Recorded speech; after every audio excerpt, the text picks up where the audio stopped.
Hello and welcome. Trending stock में आज हम बात करने वाले हैं ऑयल मार्केटिंग कंपनियों के शेयर पर, क्योंकि यहां पर हम जबरदस्त दबाव देख रहे हैं।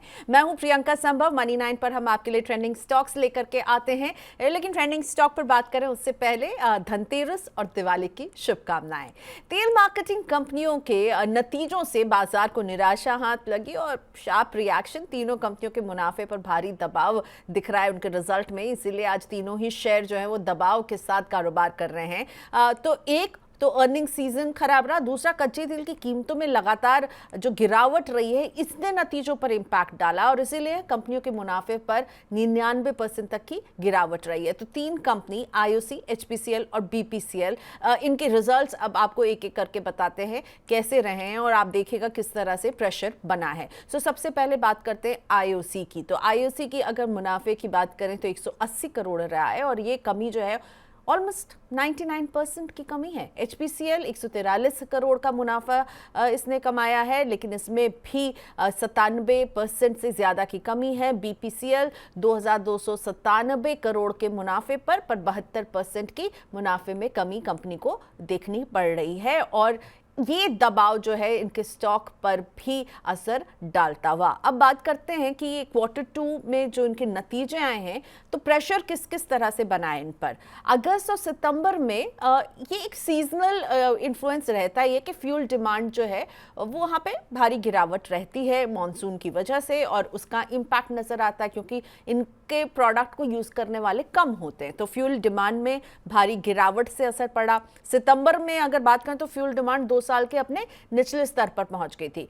Q2 में हमने क्रूड को करीब 17% गिरते हुए देखा, जिससे कि ग्रॉस रिफाइनरी मार्जिन्स पर दबाव पड़ता है। तो कंपनी के लिए यहां पर एक इंपैक्ट जो है दबाव झेलना पड़ा। उनके पास जो माल था उसकी जो है कीमत वो घट जाती है। साथ ही में रूस से आ रहे सस्ते क्रूड की सोर्सिंग में भी कमी हुई है और तिमाही के दौरान भारी एलपीजी की भी अंडर रिकवरी सामने आई है। सरकार से जो सब्सिडी इन्हें मिलती है एलपीजी में, वहां पर भी वो पेमेंट्स नहीं हुए या रुके हुए, उसको भी लेकर के अंडर रिकवरी का भी दबाव यहां पर उठाना पड़ रहा है ऑयल मार्केटिंग कंपनियों को। और बात ये भी हो रही है कि सरकार कह रही है कि वो जो एलपीजी पे सब्सिडी देती है वहां पर वो कट कर सकती है। तो अभी यहां पर अंडर रिकवरी की वजह से ये प्रेशर में है। अब बात करते हैं इनके नतीजों की एक एक करके कि क्या नज़र आ रहा है। तो अगर जीआरएम की मैं बात करूं तो जीआरएम और रेवेन्यू ग्रोथ, इन दोनों के बीच में देखिए हमें क्या नज़र आ रहा है। तो आईओसी का जो रेवेन्यू ग्रोथ है वो 4% कम रहा है और -4% रहा है। इस वजह से इसका जो जीआरएम है ये $1.6 पर बैरल रहा है और आईओसी सबसे बड़ी ऑयल मार्केटिंग कंपनी है। इसके सामने एचपीसीएल और बीपीसीएल के भी जीआरएम में हमने दबाव ही देखा है। रेवेन्यू ग्रोथ हालांकि 5.5% एचपीसीएल ने दर्ज किया है, लेकिन इनका जो जीआरएम है वो $3.12, बीपीसीएल 1% के रेवेन्यू ग्रोथ पर और इनका जो जीआरएम ग्रॉस रिफाइनरी मार्जिन जो है वो $4.41 पर रहा है। तो ओएमसी के शेयरों का प्रदर्शन कैसा रहा है? 5 दिन, 1 महीने, 6 महीने और 1 साल का ये चार्ट हमने आप लोग के लिए बनाया है और यहाँ पर देखिए लगातार हमने इसे प्रेशर में ही देखा। 1 साल में क्योंकि बाजार का प्रदर्शन अच्छा रहा इसलिए ओवरऑल इनको वहां पर आप देखेंगे कि ओवरऑल 1 साल का जो सफर रहा वो अच्छा रहा है। लेकिन पिछले 5 दिन में क्या हुआ? आईओसी में 8% से ज्यादा की गिरावट, एचपीसीएल में 5% से ज्यादा की गिरावट और बीपीसीएल में भी 5% की ज्यादा से गिरावट। और ये गिरावट का ट्रेंड जो है वो लगातार हम देख रहे हैं 6 महीने से बना हुआ है। 6 महीने से लगातार ओएमसीज में प्रेशर है क्रूड को लेकर के, क्रूड की कीमतों में गिरावट को लेकर के, फ्यूल की डिमांड को लेकर के, ये सारे फैक्टर्स जो हैं यहाँ पर प्ले अप करते हुए। और दो बड़ी चीज़ें, दो बड़ी डेवलपमेंट जो इन पर असर डालेंगी। एक, फ्यूल प्राइस कट की बात हो रही है क्योंकि क्रूड कम हुआ है, तो फ्यूल प्राइस अगर कट होगा तब भी ओएमसीज के लिए ये अच्छी खबर नहीं रहेगी। और एक्साइज ड्यूटी अगर पड़ेगा तो इन्हें ज़्यादा जो है वो पैसा अपनी किटी से देना होगा। तो ये दो खबरें भी इम्पैक्ट डालेंगी और अभी भी हम देख रहे हैं ओएमसीज के जो शेयर हैं वो लगातार दबाव पर बने हुए हैं। अब आपको बताते हैं कि ब्रोकर्स क्या कह रहे हैं ओएमसीज के इन शेयरों पर। तो ज़्यादातर ब्रोकर्स ने जो है अपनी रेटिंग को घटाई ही है। मॉर्गन स्टैनली ओवरवेट है, इसका लक्ष्य 205 है। सिटी बाय की सलाह दे रहा है, लेकिन यही आपको एक तरह से एक्सेप्शन नजर आएगा। सिटी और एक और ब्रोकर जो बाय दे रहे हैं और सब देखिए जेफरीज कह रहा है होल्ड, लक्ष्य 180।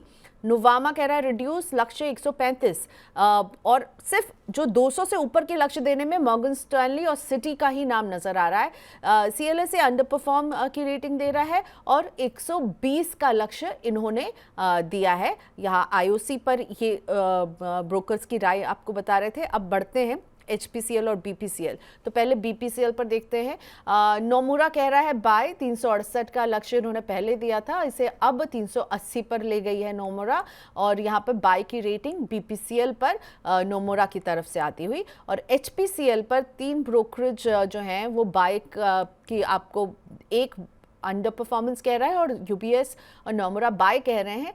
लक्ष्य जो है 445, जेफरीज ने इस लक्ष्य को रिवाइज करके 320 किया, जो पहले 315 था। नोमुरा ने इसे 435 करके बढ़ाया है। तो अब OMC के शेयरों में अब आपको क्या करना चाहिए? अभी जो गिरावट है, क्या ये खरीद का मौका बनती है? पर ये बहुत सारे फैक्टर्स हैं जो असर डाल रहे हैं, और 2 बड़े फैक्टर्स ये हैं कि फ्यूल प्राइस कट की बात हो रही है बहुत लंबे समय से, और अगर हम वो देखते हैं तो OMC के लिए ये खराब खबर होगी। एक्साइज ड्यूटी में अगर हम किसी तरह की बढ़ोतरी देखेंगे तो ये भी OMCs के लिए ख़राब खबर होगी। क्रूड को लेकर के लगातार इसमें हम गिरावट देख रहे हैं, और इस वजह से क्रूड का भाव जब गिरता है तो इनको जो GRM है उस पर भी हम इम्पैक्ट देख रहे हैं, और इनका मूड जो है शेयर बाजार में अभी ख़राब ही नज़र आ रहा है। आपको क्या करना है? तो अरुण मंत्री जी सलाह दे रहे हैं कि शेयरों में जो भी आप डिप देखें, जो भी आप गिरावट देखें, यहाँ पर खरीदारी की सलाह है। तीनों में से IOC, BPCL और HPCL में अरुण मंत्री की पिक है HPCL, और HPCL पर वो दे रहे हैं आपको 440 का लक्ष्य। स्टॉप लॉस इनका 348 है, और 440 के टारगेट के लिए हर गिरावट में खरीदारी की सलाह है। 2 से 3 महीने का ये अरुण मंत्री का नजरिया है। सो HPCL जो है वो हमारे एक्सपर्ट की पिक है, लेकिन लगातार ऑयल मार्केटिंग कंपनियों के शेयरों में हम दबाव देख रहे हैं, और इस दबाव में डिप में आप खरीदारी कर सकते हैं। HPCL एक्सपर्ट हमें कह रहे हैं कि यहाँ पर खरीद बनती है 2 से 3 महीने के नजरिए से। तो ट्रेंडिंग स्टॉक में इतना ही, फिर मुलाकात होती है जल्द।